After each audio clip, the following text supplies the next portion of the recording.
tenemos que atacar el problema de la impunidad. Luego me da por producir, como que me empiezo a aburrir y me empiezo a ver qué más, en qué más me entretengo. Como comentarista deportivo he sido muy feliz porque me encanta analizar el fútbol. Necesitaba reconstruir el asunto literariamente porque es mi única manera de comprender el mundo. La matemática es, en cierto sentido, el arte de dominar al infinito.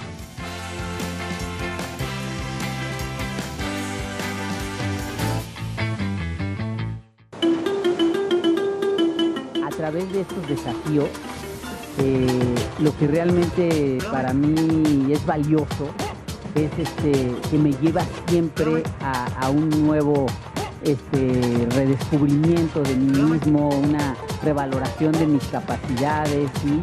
Al desafiarme mental, emocional, físicamente, por supuesto, pero a veces hasta espiritualmente, la montaña, ¿no? Siempre acabo descubriendo algo nuevo, siempre acabo viendo que lo que creí que era el límite no lo era, acabo encontrando nuevas reservas de energía, en fin. Entonces esto es para mí, de hecho, de lo que se trata el montañismo, o el tipo de montañismo que yo practico, de una exploración constante de mi persona y de mis posibilidades. Gracias, que sigue aquí en el 11 y en el 95.7 de FM, Radio Instituto Politécnico Nacional. ¿Cómo hay actividades, deportes? Ahorita hablaremos de exactamente qué es. Que de repente hace algún tiempo uno dice, este cuate está loco, o esta mujer está loca, ¿cómo se va hasta allá arriba? Y ahora ya se convierten en actividades muy cotidianas. Entonces los precursores hicieron un trabajo formidable y excepcional, porque además fueron precursores, abrieron brecha cuando adelante no había nada. Nos referimos entonces al alpinismo. Héctor Ponce de León es alpinista, está dentro de los alpinistas mexicanos que más ha destacado a nivel mundial. Lo distingue, bueno, ya se ha de imaginar, los logros. ¿Cómo son los logros? Pues bueno, desde grandes paredes, que así se ha de imaginar, están así, y uno las sube. Una cosa son las películas y otra cosa es la realidad, como dicen. De roca, así, pregúntenle a Tom Cruise. Montañas de 8,000 metros, cascadas de hielo vertical, así. Subir eso, qué locura, ¿no? Paredes mixtas de dificultad, ascensos a velocidad, numerosos ascensos y escaladas en los Andes, el Himalaya, los Alpes, las Rocallosas, África y más de 300 cumbres, y estoy seguro que me quedo corto. Bueno, además hay otra actividad que él hace, que es guía, y además hace trabajo fotográfico, y eso hace, imagínense, en esas zonas lo que es. Y desde hace tiempo también está en la escalada, que esa es otra actividad que es, pues podríamos decir, relativamente nueva en gimnasios. No es nueva en función del alpinismo. Bueno, todo eso, Héctor. Bienvenido, ¿cómo estás? Pues encantado de estar aquí, Javier. Muchas gracias por la invitación. Oye, a ver, un poquitito antes de que empezáramos, imagínese, a ver, señor, imagínese que su hijo tiene 20 años y le dice, oye, ya voy a dejar la carrera. ¿Cómo que voy a dejar? ¿Y qué te vas a dedicar? Me voy a dedicar al alpinismo. ¿Qué? Pues imagínense lo que le pasó a Héctor cuando dijo eso en su casa. Bueno, ¿qué pasó? Estabas estudiando ingeniería mecánica en la Ibero. Así es. Y venías del CUM, te metiste en ingeniería mecánica y en segundo año dijiste, esto no es lo mío. Sí, aunque digo, en realidad habría que remontarse al principio de mi adolescencia, ¿no? Sí. Cuando empecé a ir a las montañas. ¿Por qué salió eso? ¿Por escuela, amigos o qué? Pues esto sale... ¿Sabes de quién es la culpable, por decirlo de alguna manera? Mi madre. Mi madre es una estudiante de la carrera de Filosofía y Letras. Ajá. Y desde que yo era... ¿En la UNAM? En la UNAM. Y desde que yo era niño, desde que tengo memoria, yo creo, de mi infancia, pues mi madre me daba a leer libros. Yo creo que se le podía olvidar darnos de comer, pero no se le olvidaba tenernos algún libro, aunque sean cuentos. Y pues yo me aficioné muchísimo. Antes de cumplir los 10 años, yo te puedo decir que yo creo que ya había leído todo Julio Verne, todo Jack London, Salgari. Pues era lo que... Sí, claro. Y la verdad que esto a mí me llenó la cabeza de estas ganas de viajar, de tener aventuras, de explorar, de conocer el mundo, ¿no? Yo soñaba como convertirme en uno de estos personajes de los que yo leía en alguno de los relatos de estos autores, ¿no? ¿Qué es, digamos, yo creo que todos los padres intentamos o intentaron con nosotros que lidiáramos eso, pero pocos fueron tan regulares, por lo que veo, porque en mi casa, pues también familias numerosas, lo que quieras. Exacto. Pero digamos, no había esta, órale, ¿no? Exacto. Y sí, fíjate, yo soy, mi familia somos 5 hermanos. Yo tengo un hermano y 3 hermanas. Mi padre es médico cirujano, neumólogo. Sí. Y como te digo, mi madre, pues yo creo que su profesión ha sido la lectura. Sí. Entonces, pero yo creo que yo fui el que más conectó con esto de la lectura, de la literatura. Y mi padre también jugó un papel importantísimo en cuanto que él me aficionó al deporte.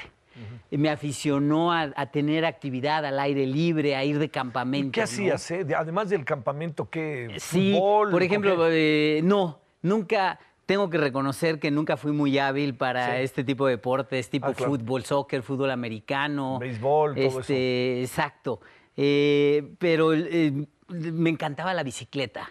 Te digo, desde 8 o 9 años me iba con mi papá y subíamos a la Jusco en la bicicleta.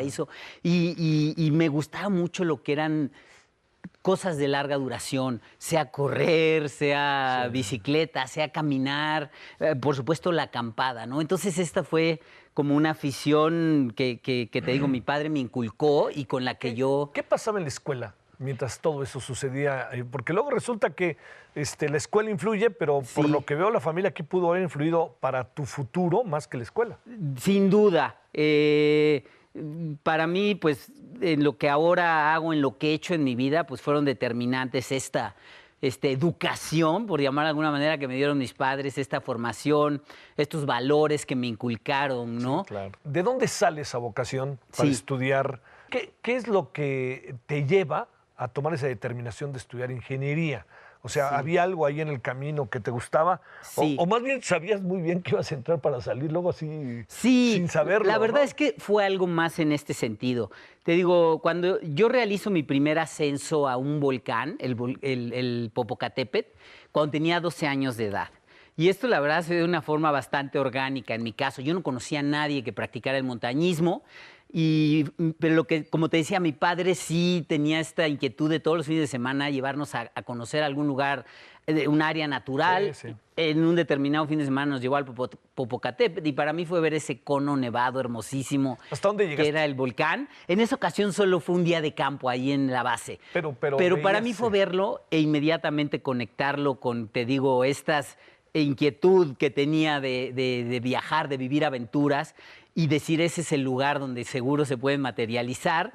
Le insistí a mi padre que subiéramos y pasó un mes y como mi insistencia seguía, pues mi padre me agarró a mí, a mi hermano, compró un poco de equipo, se compró un libro, El alpinismo en 10 lecciones y me llevó. Increíblemente llegamos hasta la cumbre en esa primera vez y te puedo decir que para mí eso fue algo mágico y afortunado en el sentido de que desde esa primera vez yo dije, esto es realmente. ¿Qué se ve desde el cono del Popocatépetl? Pues yo recuerdo, primero que nada, poder ver el altiplano mexicano desde esa perspectiva, desde esa altura, ese amanecer con miles de estrellas, esa sensación de estar en una pendiente con una inclinación fuerte, ¿no? Y esa fascinación por ese vértigo, por ese vacío y la nieve, ¿no? Y el frío, y las sensaciones físicas y las emociones, todo desde esa primera vez me enganchó. ¿Qué edad tenías, Héctor? Yo tenía 12 años de edad. Fíjate nomás. Y a partir de ese momento, la verdad es que para mí la adolescencia se volvió esperar los fines de semana. Sí, claro. Para que mi papá me llevara otra vez a la montaña. Pero tu papá también estaba bien preparado, ¿eh? Sí, como te decía, pues él me aficionó al deporte, entonces todos los fines de semana hacía ciclismo, caminaba, hacía algo. Entonces sí, también tuve esa fortuna de que tenía un padre en buena forma física. Con 15 años mi padre me dijo, ¿sabes qué?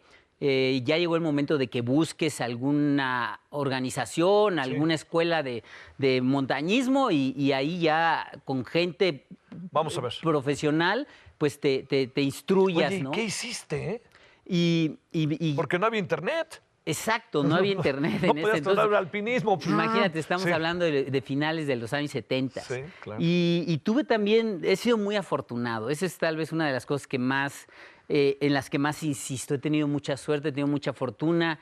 Llegué a lo que es un club que todavía existe, el Club Alpino Mexicano, y tuve instructores y tuve profesores que me enseñaron los fundamentos de este deporte, pero también me enseñaron otras cosas, me inculcaron otros valores, ¿no? Respecto al montañismo que sigo profesando al día de hoy, ¿no? Y sobre todo, pues reafirmaron esta idea de que yo quería hacer mi vida en algo relacionado, tal vez no necesariamente con la montaña, pero sí con la aventura, con la exploración, ¿no? ¿Qué pasa cuando entras a la Ibero Es y supongo vas llevando la carrera 2 años, ¿no? exacto. Pero ¿qué va pasando contigo que dices, híjole, no lo quiero dejar, pero lo debo dejar? ¿Qué debo de hacer, no? Y para luego tomar una decisión que estamos de acuerdo, Héctor, que no es común, ¿no? Así es.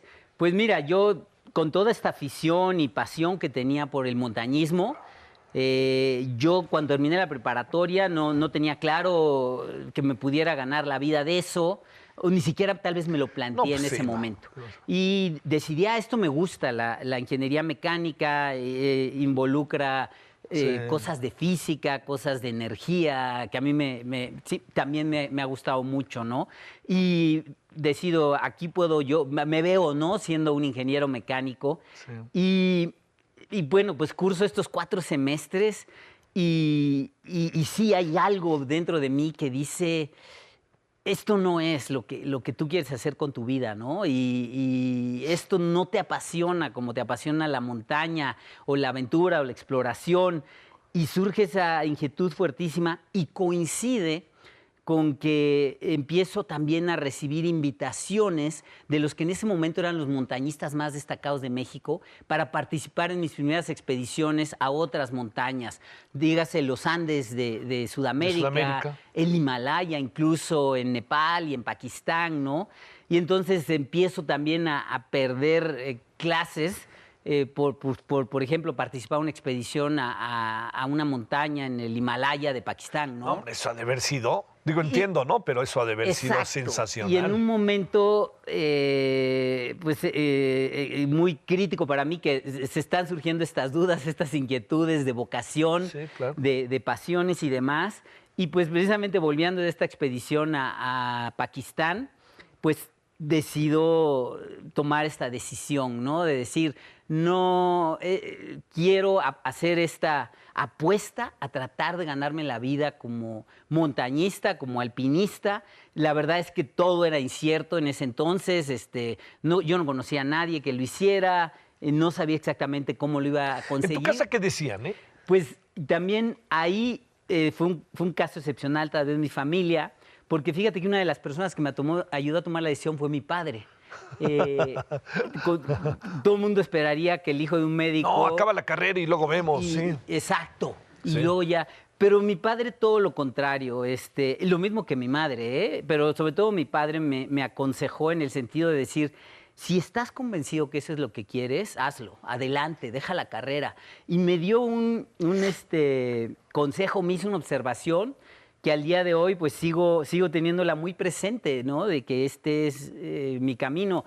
Que decía lo siguiente, me decía, mira, de entrada es muy afortunado, o sea, tú a una edad muy temprana descubriste cuál era tu llamado. Sí, claro. Hay gente que se muere sin saberlo. Eso, ¿no? Y en segundo lugar te voy a decir algo, si lo tienes claro que esto es, adelante, me decía, si cuando cumplas 40, 50, 60 años ya no quieres, ya no puedes, dice, nunca será demasiado tarde para empezar a hacer lo que no te gusta, para empezar a hacer lo que no te apasiona. O con lo que hoy no te gusta, claro. Exactamente. Por dice, supuesto. Para eso nunca es tarde. Me dice, lo que sería una tragedia es llegar a los 40, a los 50 y decir, ya no voy a hacer eso, Sí. ya no le voy a dar la vuelta al mundo en un velero, ya no voy a subir el Monte Everest, ya no voy a ir al Polo Sur, ¿no? Oye, Héctor, a ver, estas sensaciones que solamente, pues, no mucha gente tiene, como la que tú tienes de subir a una montaña, ¿qué es lo que pasa, no? porque luego se vuelve algo como místico también, ¿no? Digamos, no me imagino de otra manera subir el Himalaya, en donde vas en equipo, pero vas contigo. Así es. Y todo es el esfuerzo, todo es la reflexión, el pensamiento y ver cosas que pues eres un privilegiado. No es lo mismo verlas en internet, ¿eh? Y ni verlas en una cámara fotográfica que sentirlas, ¿no? Sí, así es. Pues fíjate que de alguna manera esto está muy determinado también por cuál es tu motivación para practicar el montañismo, ¿no? Sí, claro. Por ejemplo, hoy en día pues hay mucho de lo que yo llamo el coleccionista, ¿no? Gente que quiere decir, yo ya hice las 7 cimas, Sí. yo ya hice los 14 8000. Es algo que a mí nunca me ha traído, ¿no? Yo siempre he dicho, para coleccionar, pues si tuviera dinero coleccionaría coches, ¿no? Y si fuera mi afición, pues coleccionaría timbres postales. Pero para mí el montañismo siempre ha sido un pretexto para meterme en una situación que me obligue, ¿no?, a buscar dentro de mí los recursos emocionales, físicos, a veces hasta morales, para salir adelante, ¿no? Entonces, por eso el tipo de montañismo que yo, que más me atrae y que practico, es aquel en el que lo importante no es llegar a la cumbre, sino lo importante es por dónde y en qué estilo. Sí. Para mí la prioridad es el estilo, es decir, me gusta hacerlo por rutas de dificultad, me gusta hacerlo con un solo compañero, con un equipo rápido, ligero, autosuficiente, ¿no? Sí. En el que la demanda sobre mí como alpinista, como persona, es mucho mayor, ¿no? Entonces, yo regresando a esto, a tu pregunta para mí, cada una de estas escaladas que quiero que sea un desafío a varios niveles, como ya lo dije, es siempre un viaje de autodescubrimiento, es un viaje de exploración hacia adentro, de saber, voy a tener lo que se necesita, ¿no?, para poder superar esto, eso que todavía tengo allá arriba por escalar, me va a producir miedo o lo voy a poder hacer concentrado, relajado. ¿Has escalado enfocado. solo? He escalado solo. Es una de las... Ante el susto de los que te rodean, ¿no? Así es, así Digo, es. es inevitable, ¿no? Es una de las facetas de la escalada que no practico con mucha frecuencia, pero que cuando la he practicado, porque creo este es el momento en muchos sentidos, es un viaje que no supera nada en esta vida para el que lo ha hecho, ¿no?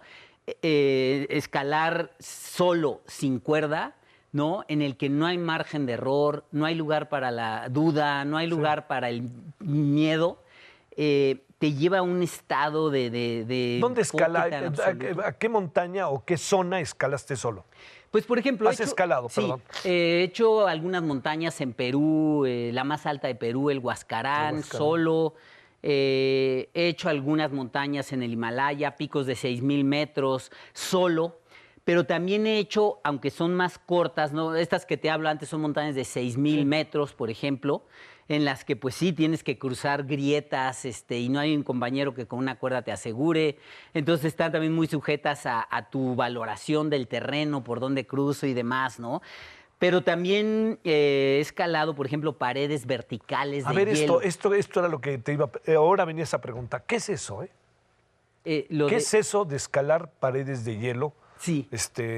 Que supongo que no solamente es la pared de hielo, es el clima que prevalece en ese momento, ¿no? Claro, pues mira, es curioso porque dentro de los tipos de escalada que hay, roca, nieve, algo que llamamos mixto, curiosamente yo habiendo nacido en un país tropical, por la escalada en hielo desde joven, aunque yo no la voy a practicar aquí, pero solo ver fotos o leer al respecto, siempre me fascinó muchísimo, ¿no? La escalada en hielo se da sobre paredes de roca que en el verano tendrían agua corriendo, cascadas, incluso. Claro. En el invierno en países nórdicos se congela. Y utilizando lo que llamamos piolets y botas con crampones, estas herramientas que son picos, vas tú ascendiendo, clavándolas, ¿no? ¿Qué altura puede alcanzar una de esas paredes? Pues la que se supone que es la pared de hielo vertical más grande del mundo, alcanza hasta 1000 metros verticales, ¿no? Entonces, pues yo... No me digas que la subiste. Yo he subido esta pared. Es Oye, una pared que se localiza en Canadá y se llama ¿cuánto Slipstream. tiempo te lleva subir eso? Pues ya cuando realicé la escalada estuve 8 horas. Es una escalada que pude hacer, aunque normalmente se hace en 2 días, que incluso tienes que Sí. pasar una noche durmiendo ahí colgado en la pared. De plano, yo así. conseguí hacerla en 8 horas con otro alpinista mexicano. Entonces, pues fue fascinante, ¿no? Y agotador. Y agotador. Requirió de mucha preparación, cerca de 1 año enfocados nada más a esta escalada, ¿no? Pero te digo, para mí es uno de los Oye, tipos de a ver, escaladas espérame, más Héctor, y fascinantes que hay. cuando llegas al lugar, ¿no? Todo es hielo. Sí. Te paras y la ves así. ¿Y qué dices, Pues O sea, espérame, no estoy hablando de que la ves como quien va, incluso a zonas de Chiapas, ¿no? En donde Exacto. hay cascadas Exacto. bellísimas, en Morelos, ¿no? Volteas así y dices, bueno, además sabes que son 1000 metros porque te lo dijeron, y ahí vas para arriba. así es. Pues la verdad, lo primero que dices es en qué hora abrí la boca y dije que iba a meterme en esto. ¿A qué hora se ¿no? empezó esa escalada, Por ejemplo, esa escalada de Slipstream, empezamos a escalar como a las 6 de la mañana, ya la pared propiamente dicho, pero antes tuvimos que caminar 4 supuesto, horas claro. con raquetas de nieve, porque pues esto es invierno en ¿Ah, sí? Canadá. Sí, claro. Imagínate, entonces desde donde dejas el coche hasta la base de la pared, pues hay que caminar, ¿no? Comenzamos a escalar a las 7 de la mañana y conseguimos terminar la escalada como a las 3 de la tarde, ¿no? ¿Cómo bajas de ahí? Y en este caso bajamos por el otro lado de la montaña, que no es vertical, sino que es una pendiente de nieve ya más Pero suave. supongo ¿no? que, a ver, Pero sí hay muchas paredes Oye. donde hay que bajar por donde Por- mismo subiste. Sí. No hay esta opción de bajar caminando Sí. por atrás, digamos, y bajamos utilizando una técnica que se conoce como rappel, sí. en la que tú vas claro. colocando anclajes Y vas bajando. y por la cuerda desciendes, ¿no? Oye, ¿qué sensación recuerdas, Héctor, cuando llegaste ahí arriba? O sea, cuando estás arriba y sabes que estás en el punto más alto, porque puede haber muchas, quizás, suposiciones que pueden ser falsas de ya llegué, no que se hace tantito así quizás, pero Exacto. hasta arriba, hasta arriba. Pues es una sensación literal, aunque suene a cliché, de realización, pues no. de ser unas... Sí.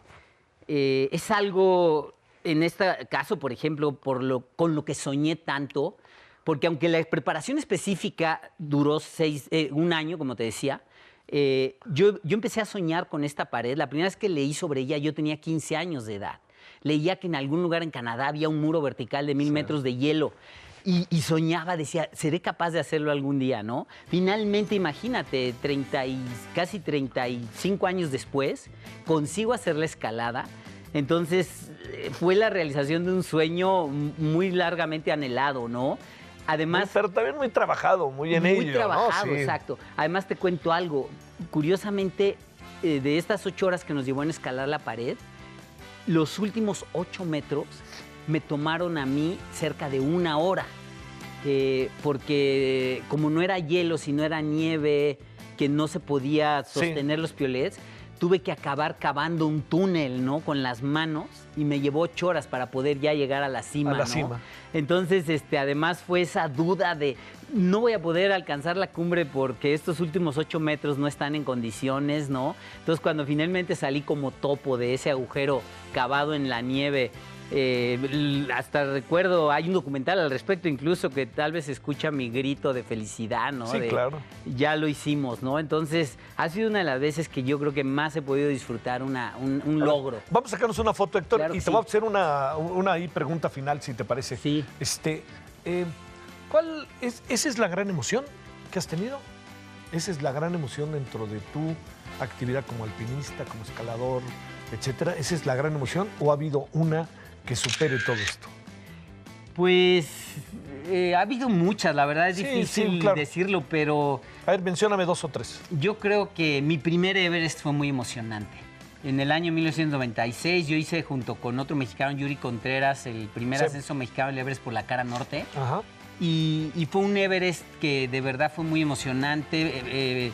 Este es el famoso año de la tormenta en el que murieron cerca de 15 personas por una tormenta los días previos a que nosotros íbamos a la cumbre. Un compañero mío, Andrés Delgado, en ese entonces quedó atrapado a 8,000 metros y yo ayudé a su rescate para que descendiera. Entonces, parecía que ya la cumbre era algo que no íbamos a poder conseguir. Ya no era tema, claro, sí. Y finalmente se consiguió contra todo pronóstico. Entonces, fue muy emotiva para mí. Y tuve una vez una escalada en el Himalaya, en una montaña del Tíbet, en el que yo creí que el compañero con el que iba, también Andrés Delgado y yo, ya no íbamos a sobrevivir. Y tuvimos una historia de supervivencia de cerca de 5 días, sin comer ni beber, a mucha altura. Y sin comunicación, obviamente. Sin comunicación. De hecho, incluso nuestro equipo de apoyo en el campo base nos dio por perdidos. Sí. Y conseguir haber sobrevivido a eso, pues también fue, como te imaginarás, más que emocionante, sí, claro. ¿No? Fue tal vez una de las experiencias más intensas que he tenido en toda mi vida. Bueno, Héctor, ha sido un gusto. Javier. Muchas gracias. Gracias. Pásela bien, hasta la próxima. Adiós. Gracias. Oye.